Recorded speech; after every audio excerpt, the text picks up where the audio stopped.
第一は一応このねソアラ平成9年式、なんと走行距離67200キロ、デジタルメータールームですね。いくらだと思いますか？ Welcome to our channel. Enjoy our new content with English subtitles, created for our global audience. The featured cars in this video are available worldwide.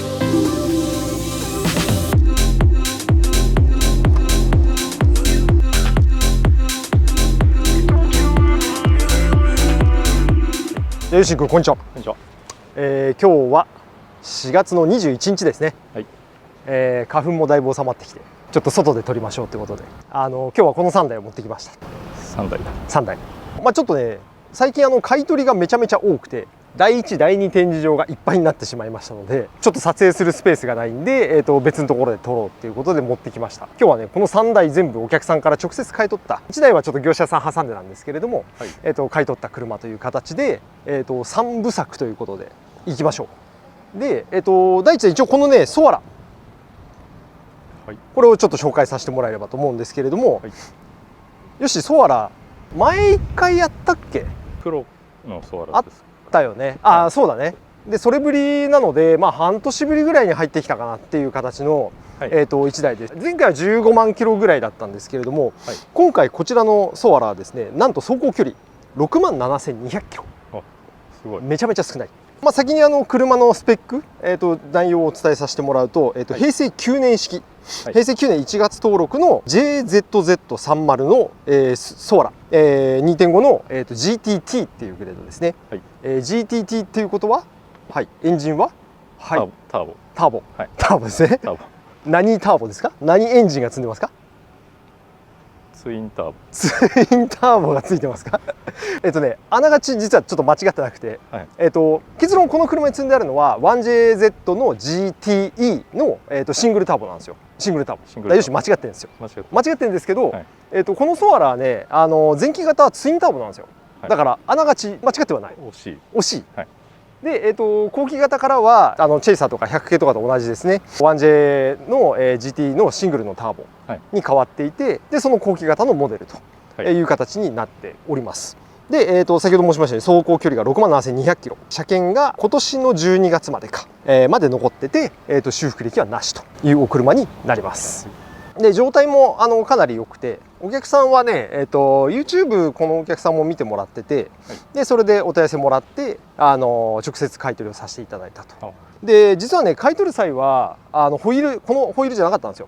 もともとはね、はい、別のホイールがついてて、はい、でそれがもうアルミの腐食がすごかったりとか、はい、タイヤがもうひび割れしてたりとかだったんで、はい、アルミはうちの、在庫のストックしてたものに、交換してます。エイムゲインってやつなんだけどね、はい、交換してあったりとかしてるという感じです。じゃあ、社外品の説明をそのまましていきましょうか。はい、ちょこちょこいじってて、まずはもうさっき言ったようにそのアルミホイールですね。はいはい、19インチのホイールちゃんとフェンダーに収まってるんで車検対応という形です。はい、車庫帳に関してはテインの車庫帳だね。テインの車庫帳が入って、ローダウンされてます。はい。で、あとマフラーですね。マフラーはブリッツの、ニュルスペックマフラーの左右出しと。左右2本出しですね。ソアラは2本なんですね。マーク2とかは1本とかですけど、はい、はい、かっこいいですね。マフラーサウンドは後ほどと。まあ外装に関してはそれぐらいっていう感じで、あとはクラッチが TRD のスポーツクラッチ、 TRD のクラッチが入ってたりとか、あと追加メーターが入ってたり、エアクリーナーがサードのフィルターが入ってたりとか、確かブレーキパッドもエンドレスのパッドかに変わってたりとかっていう形になっております。はい、なんでこの TRD のクラッチのことですね。クラッチが入ってるからっていう感じですかね。はい。そうそう、外装も、かなりこの車綺麗で、やっぱ距離が少ないがゆえに綺麗と言いますか、はい、少ないにふさわしい綺麗さと言いますかっていう形です。はい、で、目立つ傷でいうとね、ここの下、ここですね、ちょっと擦り傷あります。はい、気になる方はうちで簡単に直すこともできますし、フロントリップとかつけるエアロとか組むんだったら、当然隠れちゃうので、はい、あえてちょっとそのままにしてますっていう感じですね。あとはほんと小傷、ちょこっと飛び石がついてたりとか、はい、それぐらいだったかな。ちょっと外から遠目でこっちから撮ってもらっても目立つ傷なくないですね。綺麗な感じですね。はい。はい。でね、入ってきた時はね、ここのバンパーですね。はい。ここはね、ちょっとこう軽く押されて塗装のクリアにひびが入ってたんで、まあそれはうちで直してあるんだけれどもね、ここは綺麗になってっていう感じです。お客さん治りましたよって、ここ直すのって言われてたんで、直しますよ綺麗にっつって言って買ったんだけどね、ちゃんと綺麗に直ってますよっていう感じです。あとはドアにエクボ、あったこれだ、これですね。はい、という感じです。まあ、ボディ自体は多少ちょっとね、これ、まあ、パールホワイトだから全然目立たないんだけど、はい、ちょっとね塗装にくすみがあるから、まあ、本当はもう一回磨きやってあげた方がいいかなっていう感じではあるんだけど、はい、まあそんなに気にならないかなっていう感じです。あとはやっぱドアモール、これトヨタ車結構ね、こういうのここら辺なんかはちょっと浮きが出だしちゃってるんで、はい、気になる人は変えてあげてもいいんじゃないかなと思います。で、続いて内装を見てみましょうか。内装一応こんな感じで、この間のソアラはね、ダーク系の、はい、内装色でしたけど、こっちはアイボリーで、まあ、ソアラといえばスポーツカーっていうカテゴリーっていうよりかはどっちかっていうとこうラグジュアリークーペみたいな、色が強い車なので、はい、まあこういうアイボリーの内装は合うと思うんですけどね、はい、シートも全然へたりなくて、綺麗な状態ですね。綺麗です。そう 2.5 の、GTT のグレードはあと L パッケージっていうのがあって、はい、まあ、そうするとパワーシートなんだけれども、はい、まあこれは普通のマニュアルシートになってます。はい、って感じですね。じゃあ続いてエンジンルームを見てみましょうか。はい、だ内装でいじってあるのはね、まあ、ナビゲーションがついてあって、はい、ついてて、まあ、シフトノブ、追加メーター、タコメーターと、トラストのブースト系ですね。はい、であとサブウーファーも一応簡単なのがついてるので、っていう感じです。はい、で続いてはエンジンルームですね。こんな感じです。まあほとんどノーマル、タワーバーは車外だね。タワーバーついて、さっき言ったようにエアクリのフィルターは変えてあるんだけれども、はい、それ以外は、まあ、ラジエーターとかもノーマルですし、乗られてた方もですね、この車平成9年式でしょ、はい、西暦でいうと1997年式の車を、2001年から、ずっと所有してたんですよ。2001年からなんで、はい、今2023年ですよね。はい、ってことは何年所有してたんですか。22年か。そう22年、所有されてたという形でございます。はい、そう、保管状態でいうとなんかガレージとかにずっとしまわれてた車ではなくて、はい、基本的にはみんな普通の車と同じような保管状態、はい、雨ざらしの状態で、置いてあった車になるので、まあ、多少やっぱさっきのモールの劣化であったりとか、まあ、こういうところのアルミのまあちょっとした腐食、まあこれもうしょうがないんだけどね、っていうのが出てたりとか、まあ下回りなんかもね後でちょっと見てもらうけど、はい、錆びがちょっと出てる部分はあるんだけれども、はい、まあこの年代の車はしょうがないんじゃないかなと思います。はい、まあでもやっぱり走行距離が少ないっていうのはエンジンのダメージとかも少ないですし、はい、いいことなのでミッションとかもねへたってないっていうのもありますからね。で続いて、下回りですね。さっき言ったその錆の部分がちょっと覗いてみてもらうと、まあ、マフラーのさ、あれとかさ、こういう感じですね。はい、ちょっとここだけね惜しいんだよね。こんな感じです。まあ、本当は1回ねリフトで思いっきり上げて重曹みたいなさ錆落としみたいのでバーってこうやってあげたら、まあだいぶ綺麗になるんじゃないかなと思いますけどね。でも言い方変えるとどの車も大体こんな感じよ。やっぱり年代が年代なので、はい、だって新車から考えたらもう1997年式でしょ、25年6年26年経ってるわけだから、はい、それでこのボディの綺麗さ、走行距離の少なさ、はい、保たれていて、あとね、記録簿に関しても、手元で残ってるのでいうと、まあ、平成10年から、平成20年に飛んで20年25年27年29年で令和1年令和3年で、整備の記録簿があって、基本的に前のお客さんディーラーさんにね知り合いがいらっしゃったようで基本的には全部ディーラーで、整備されてた車という形です。なんで取説ももちろんあるし、新車時に発行された保証書、であとスペアキーも2つあるし、あとはキーレス純正キーレス別体式なんだけれども、それもちゃんとあるので、メンテナンスの状態とか、そういうのは良かったと思います。じゃあ早速エンジンかけてみましょうか。これちなみにね、当時のなのかな、熱っ、今日はよし何度ですか。27度です。27度ですよ。4月ですよ。こんな感じですね。でソアラはデジタルメーターなので、これこの車の1個前の方から確か採用されたのかな、デジタルメーターなんですね。こんな感じ。今はもうさこういうデザインないじゃん。でもやっぱりタコメーターがこういう回り方じゃなくてさ、ね、こうだからさ、わかるでしょ、こういう分かりづらいじゃん。言い方変だけど。なので、このタコメーター、必須とは言わないけど、ちょっとこういう針のメーターに慣れてる人からすると、シフトタイミングがちょっと分かりづらいよね。あった方がいいっていうので、お客さんもつけてたと思うんだけどね。という感じでございます。じゃあマフラー音ちょっと聞いてみましょうか。これ今だからアイドリングの状態。い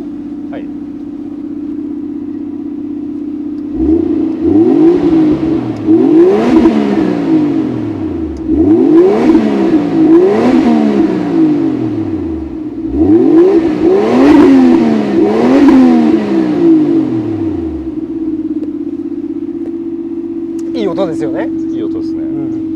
そうで実はですね、この音量じゃないですか。よしこれ車検通ると思いますか。ちょっとアウトですかね。アウトっぽいでしょ。実はねこれ車検通るんですよ。これ大丈夫ですか。そう、ニュルスペックってちょっと僕もうる覚えというか、分かる人がいたらちょっとコメントで教えてほしいんだけれども、確かね競技用で出してたと思うんだよね。なんだけどお客さんこれで車検取ってたんですよ。でというのもこの車って平成9年式の後期モデルではあるものの、排ガス記号が E-JZZ30 なんですよ。E-JZZ30 なんですよ。この年代の後の排ガス記号が GF-JZZ30 なんですね。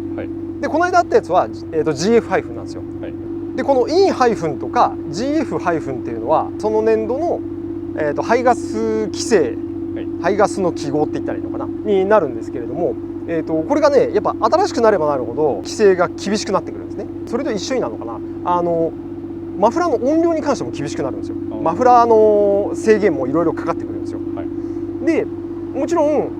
年式が新しくなればなるほどそこは厳しくなっていくっていうのがあって、多分この音量でこのソアラが後期型、GF-JZZ30、とかだったら多分車検は NG だと思う。多分ギリギリ通ってるんじゃないかなっていう感じですね。確かね103デシベルと96デシベルとかだったかな、約 10% ぐらいこう音量の規制が厳しくなっちゃったんだよね。なんでこれは後期の 1GZ のシングルのターボ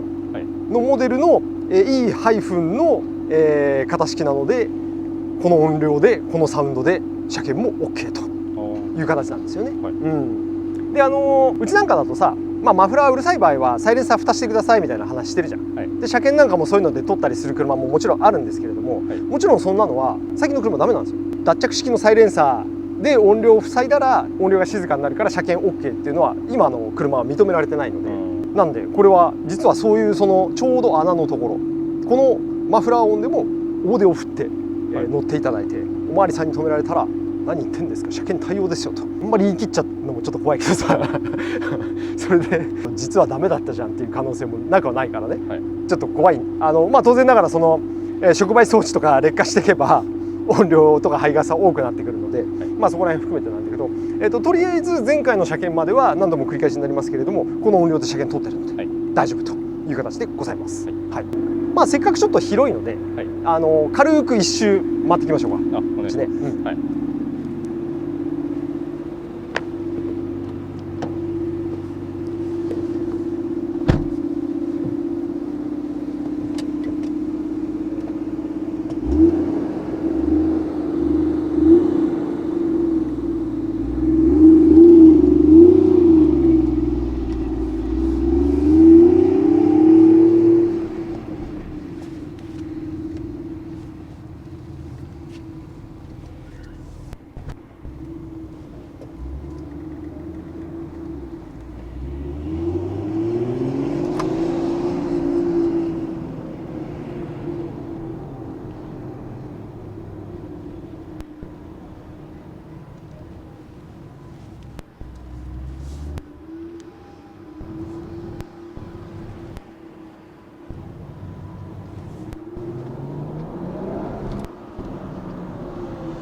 こんな感じです、はい、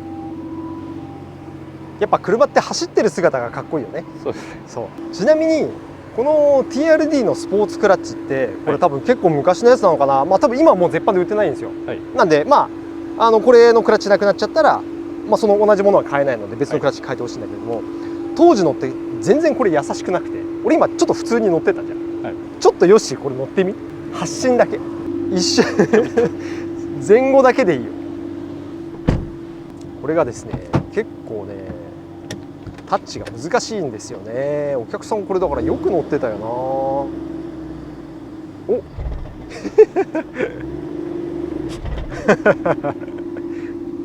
よしバックバック怖っ。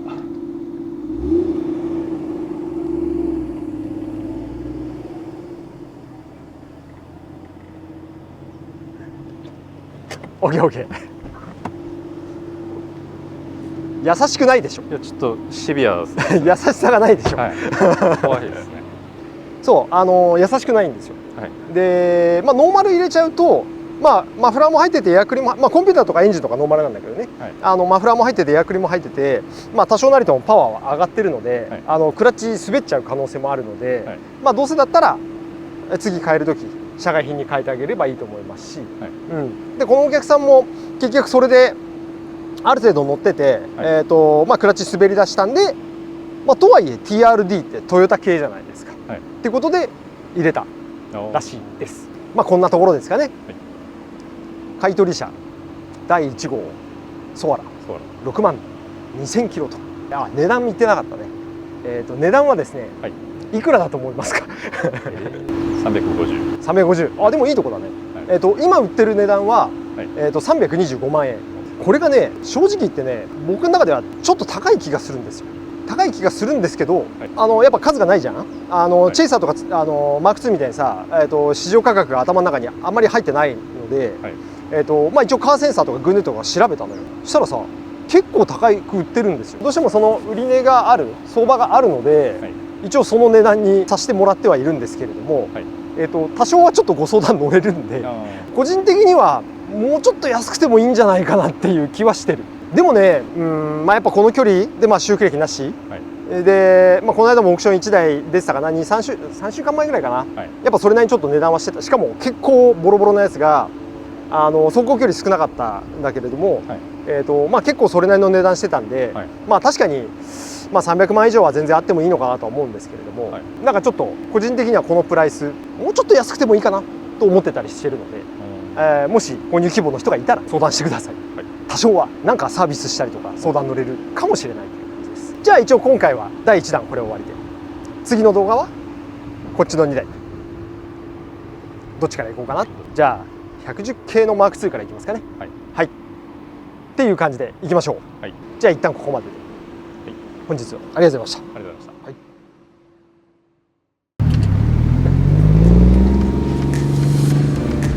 こちらのマーク2、